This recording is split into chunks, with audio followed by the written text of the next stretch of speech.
There's currently a boys' crisis happening in our nation today. Young men and boys are struggling with school, law, violence, and suicide. Many factors play a part in this, but none the least is fatherlessness. The lack of encouragement boys are having today to succeed in society is what we really need. The news is not reporting this, but the problem is extremely imminent, especially for a society that needs strong young men and boys. In response to this crisis, 34 nationally known scholars and advocates have created a detailed proposal for the White House Boys and Men Council.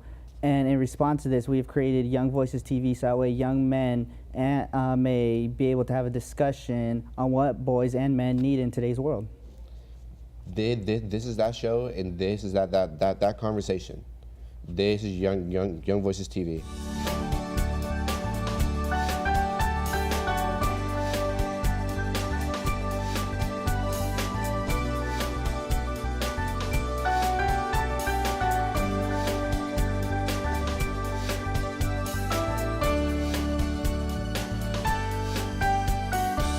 Hi, I'm Jones. And I'm Louis Castrejon, and today we have the co-founders of Boys and Men Mentoring, Joe Sigurdson and Craig McClain.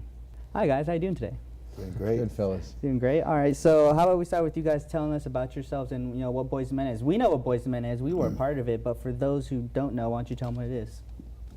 Well, I'm Craig McClain. I'm co-founder of Boys to Men, and Boys to Men is a group that mentors predominantly fatherless boys. It's a group mentoring program, and we don't tell kids what to do. We don't tell boys what to do. We just tell them about our experience. We don't preach. We let boys make their own mistakes, but we come together as a community of boys and men. That's of men that are making mistakes, of boys that are making mistakes, and talk about what's really going on in our lives, instead of trying to pretend like everything's fine, which it's not. We all know that. It's not fine. I mean, I got problems, you got problems, he's got problems, everybody does, but if we don't talk about them, we continue to create even more problems. So that's what we do, is we come together and as a community and talk about issues and support each other. I mean, we've been supporting you guys. I've known you guys for many, many years. I know what your issues are, and you know what mine are. Yeah. So we can come together and be real with each other. So when did this vision start? Well, it started in 1996. There were a bunch of kids in our neighborhood that were struggling and making mistakes, and they liked hanging out with me.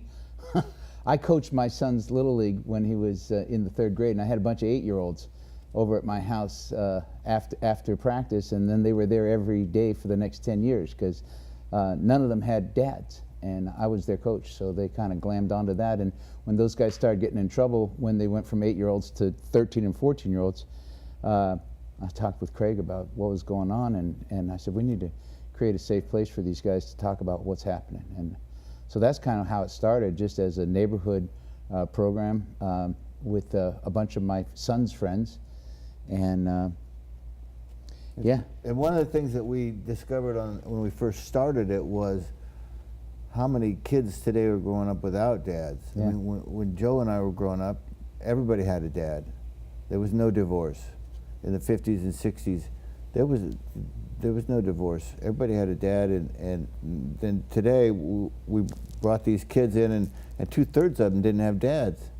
And they told us how much it hurt, and they told us how much damage it did, and we could see that in their eyes too, how painful it was to grow up without a dad. And then I started doing research and found out that 33% of teenage boys are growing up without fathers.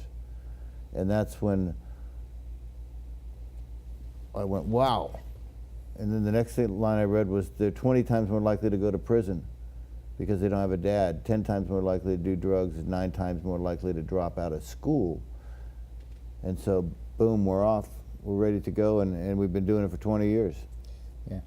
Yeah, and it started off as a weekend experience, and it's evolved into an in-school mentoring program, group mentoring program. We started off as a one-on-one weekend experience, and then and that model just didn't work. So demographically, we've got the boys from the same school, and we've got men from the community showing up in those schools, and there's a consistency because we show up every week. We sit in circles. The men share their truth about what's going on in their lives. The boys hear the men. They feel safe. They start sharing their truths about what's going on in their lives. And the men are there to say, what do you want? How can we support you? And we offer that support. And then the following week, they got the accountability of the group to see if they did what they said they wanted to do, to be the men they said they want to be. And week by week, the boys make new choices. And week by week, they get more support and more accountability in their lives. And kids that were really struggling, and you guys know this, that were really struggling in the beginning of the year, by the end of the year, they're in a whole new universe, you know? Their grades have gone up, their attendance has gone up, and most important, you know, their discipline problems have virtually disappeared. These guys stop getting, you know, suspended and expelled from school, you know? They start engaging, you know, and the simple fact is that, you know, we're there to help them feel better about themselves, and when they feel better, they do better. I mean, it's a very, very simple concept, and we've figured out a formula that's made it possible, and we know that this formula is sustainable and effective, and you know, we've got the data, we know it works, and you guys have been a big part of making it work, because you guys have kind of been the guinea pigs to help us along. So my question is, you guys are, you know, you said you were in school, correct? How many schools? Currently, 29 right now, this year. 29 schools? And we got more scheduled for next year. Yeah. So another question of mine, because you know, when you look on the website, it talks about, you know, becoming a mentor and everything. How do you guys find your mentors? How do you guys get them involved? Where do you That's a good question, because it also leads me to one of the most important things about our program is that it's not one-on-one mentoring. It's not one guy and one boy. It's a group of men. So we don't ask a guy to go pick up a strange kid, take him to a ball game, get to know him. It's like, come to the group, sit in the circle with the kids, and they start naturally bonding. And so it's a lot safer for the boys. We're able to really monitor what goes on with the groups, and if there's any strange men there, we take a look at them real close, and it's a lot better because they've got a group of men instead of just one. Yeah, and if I recall, I recall reading your mentors are FBI background checked, right? Yes. Just so you know, because the schools know, and hopefully you know kids are watching too. So the men are FBI background checked. And we've been doing this for 20 years, and we've never had one incident. Yeah, yeah. You know, it's safer for the boys, but it's also safer for the men. You know, they can kind of warm up to their role. They can just get a toe in the water, just be observers initially, and then see the other men interact, and just engage, and then get to know you guys and feel that comfort, and then take some risks and share some of their stories. And you know, it's a relationship. It's not something that is kind of like manufactured. It's an organic evolution of a relationship in these groups, and that's why the trust level is so important and so sacred in the circles. So how do you guys find your mentees? Well, they come to us. We go into the schools and we work with the school administrators, and we like to say, give us your toughest kids, and that's what we want. We want the kids that are failing. We want the kids that also want it too. Yeah. And most of those that really want it don't have a father, don't have someone to look up to, don't have anybody to say, I'm proud of you, son. So are a majority of your kids fatherless children, or are they a lot of different things? Well, you know, 73% are growing up without dads in their lives, and that could mean they're in prison, they're not there, they've never met their dad, or you know, they're living across town And not engaging with their kids. And not engaging, and then you know, 25% their dad's there sometimes. What else do you guys get besides fatherlessness? Well, I mean, geez, That's a that great just leads to question. everything Yeah, else, yeah. right? That's a You know, great because we're question. dealing with gangs and we're dealing with dope and we're dealing with abuse and abandonment and betrayal and all the stuff that happens in adolescence in school. anyway. Yeah. Failing in school. I wanted to get back to what Craig was talking about the mentee. Your question about the mentees is like, so initially we get those kids that are really messing up, but what happens is these guys end up being some of our greatest leaders, as you guys both know, and so we start off with these fatherless kids that are really screwing up. So we might start with 8 kids in the beginning of the year, but then their leadership shows through and they attract more, and by the end of the year we'll have 16, 20, 30 guys in a group, and not all of them are fatherless. You know, they're just attracted to the fact that, oh, the boys to men, you know, like, oh, these guys are cool, these guys are real, these guys are getting it done. They listen to me, which is critical. So with your small community of boys, how do you feel like that small community affects the bigger community that they're around? Oh, that's great. That's a great question, Anaj. Yeah, it's a total ripple effect, you know, because when these guys, you know, start turning themselves around, and this is the big attraction that brings in more young men into the group, but they're not only affecting their peers, but, you know, they go home and they're affecting their relationship with their mom, who's usually, you know, the target of all their unresolved anger and grief. The moms get targeted, and they're talking about that stuff, and so the mom, you know, they have an effect on their mom, and then if they've got siblings in the house, you know, they're affecting them, and they're just, you know, bringing this new awareness and energy and compassion and empathy that they're learning in these circles and applying it to the rest of their family and their friends, and, you know, who knows where that ripple effect goes, you know? Yeah. If I have another question, so in the beginning you heard me mention the Men and Boys Council, correct? Yeah. It's very closely related to the Women and Girls Council. Do you guys see a benefit in a Men to Boys Council within the White House? Well, yeah. I mean, this is a national crisis that's going on with our young men, and I know there's some voices out there. You guys are out there talking about it, and I know that there are some advocates. But, you know, I think that the country is really longing for a solution, longing for an answer of what do we do with these guys? What is going on here? You know, and you know, so we got to bring some awareness to what the issues are, where they stem from, and you know what an answer is. You know, we don't have the answer, but we have an answer that has proven to be highly effective in transforming young men's lives, and it's a very symbiotic answer because, of course, the mentors. You know, it's such a great feeling to be in this place and to have some sort of effect, you know, on a young man's life. So there's a symbiosis that we know works. And you asked the question, is it needed? Heck, yes, it's needed. Yeah. 5% of the male population is in prison or on parole right now. That's incredible amount of money that we spend on that, but the damage to families and to children is incredible. And we need to throw as much resources as we can, and if we're not starting at the very top, you know, we're fooling ourselves. Yeah. If I could ask you guys more about the program and stuff. So you guys are in school, so I assume that you guys have a curriculum put together within to present to the schools, correct? Yes. What exactly is in that curriculum when you present to the schools? Well, we have, we start off by slowly by talking about ourselves, why we come, the men.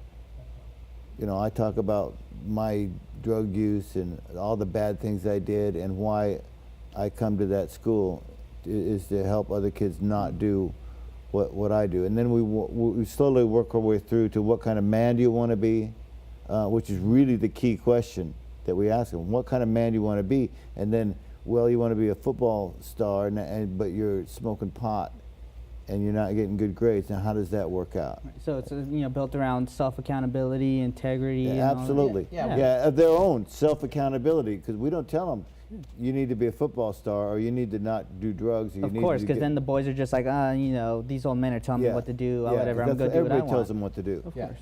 Yeah. So, you know, and structurally, we do have a 35-week curriculum with topics every week that we introduce and the men share about it. When we talk about real stuff, we talk about divorce, we talk about abuse, we talk about dope and booze and women and men and mothers and fathers and so stuff that kids are uncomfortable talking about with their fellow friends and everything. Exactly, and so we bring those topics in every week. Bullying. Yeah, exactly. And we share our experience with it. The boys feel that honesty and that vulnerability and that trust, and then they open up and start sharing their experiences. And there was this one kid I remember that started off the meeting. He came in the first meeting and didn't say much, but the second meeting, he was kind of the leader of the group, and he stood up and started talking about what was really going on in his house, and he was crying, and his friends came up to him afterwards and going, I didn't even know that was going on. And so this kid became the leader of the group right then by telling the truth, and it's a pretty cool thing to watch. So since you guys work in schools, how do you feel like going to this kind of outlet encourages them to do better in school? Well, it's being, what kind of man do you want to be? Do you want to be a successful man? You want to drive a Cadillac, or do you want to take the bus? Do you want a nice house, or do you want to be homeless? And so we ask them these questions and let them make their own decisions. And one of those, if they want to be successful, then they need to do good in school. Most of them will figure that one out. And they go, okay, I need to do better at school. What do you need to do? Well, I need to not talk back to my teacher. I need to come more. They answer their own questions, and that's why the program is so successful. What do you need for yourself, young man? So you guys are helping children, well, not children, but boys, young men in the society build communication skills. Yeah, absolutely. Yeah. Big part of it. And we also we talk about the game, how to play the game. What's your part? How are you co-creating this, and what can you do to make this better? And then let them come up with their answer, and then again support them in trying that, and hold them accountable for doing it. And that's a big deal, accountability and taking responsibility for your actions. And that's one thing we teach is how to play the game, how to know what you're going to do. Like an example I use is, I don't always stop at red lights, believe it or not. I do stop, but if there's nobody there and it's late at night, I'll run the red light. Well, shocking, I'm breaking the law, but yeah, I know what I'm doing, and I'm very careful. And I also know that if I get caught, it's going to cost me $300, and it's going to be all my fault. Yeah. And I'll have to pay that. So instead of doing stuff, not even knowing what it is, we're aware. We teach them how to play the game, and how to be responsible and know what's going to happen to them if they don't. So do you guys do anything else with the boys besides just doing this group work within schools? Oh yeah, of course. Yeah. This all leads up to our adventure weekend. And so week by week we're talking about topics in their lives, the challenges in their lives, the triumphs, the tragedies, and the challenges, and they identify the issues that are in the way of them being the men that they really want to be. So that's great. We got an hour a week to do that, and then maybe some follow-up, communication, support, accountability, all that. But when we do these retreats, now we've got 3 days for them to really chart a course to being the men they want to be, identifying all the obstacles in the way, and their commitment to move through these obstacles and the action that supports those commitments, so that when they leave the weekend, they actually have a roadmap to the man they want to be, and we give them a copy, and then we keep a copy so that when we go to group, we can track stuff and say, well, where are you with this? You said you wanted to talk to your dad. Did you talk to your mom to see if she can help you find him? We get to track that kind of stuff, cool, and make sure that they're doing what they want to do, and we're supporting them in getting what they need to be the men that they want to be. And we go to football games. We take them to football games. Cool. We go surfing. We teach them how to surf. Just this week, boys need to have fun. Batting cages. We do lots of stuff. We go camping. guy stuff.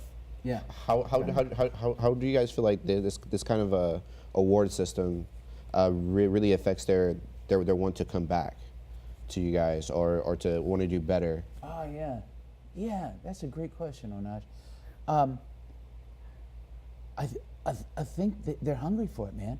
And they're connecting the dots between their actions and keeping their word and keeping their commitments, and then getting the privilege to, go to the football game, staff a weekend, go to a weekend. But and then of course we have other people that are like doing stuff for like providing us like for a fishing trip, and then so we take those guys that have really demonstrated their leadership and say, hey, some guy's donated his boat to go fishing for the day. You want to come with us? And so we'll do that kind of stuff too. So But it's hard work, Yeah. and given the choice, a lot of times, even me, I would rather be someplace else. Yeah. I would rather be someplace else than sitting in a circle telling the truth about what's going on in my life. But I know that I need to be there.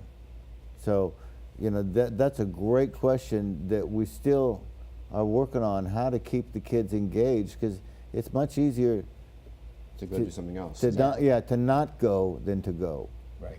So along with that, Well, I'd like to ask, so you guys do recruit mentors. What kind of qualifications do you need to be a mentor within Boys and Men? Yeah. Well, we are not looking for perfect men. In fact, my sordid past happens to be my greatest asset. So we're looking for guys that are willing to be honest, willing to get real, Most important. take a risk, understand that these guys, you guys, the boys that are broken aren't looking for any fix here. They're just, because they're not broken. They're just figuring it out. And so if you got men that are willing to figure it out and boys that are willing to figure it out, and they're sitting in the same room figuring it out together, then that's what we're looking for in mentors. But they have to be able to pass their background check. Right. That's you go. critical, which includes driving records. So any recent drunk drivings or drug use or anything like that will disqualify them, and any kind of child abuse issue will disqualify them, absolutely. Yeah. Or murderers. So I can imagine being a man sitting in a room with like 40 kids and other men. It could be pretty awkward at first Yeah. and pretty It is, yeah. overwhelming. So do you guys do anything to help prepare those men? Oh yeah. Yeah, we Yeah.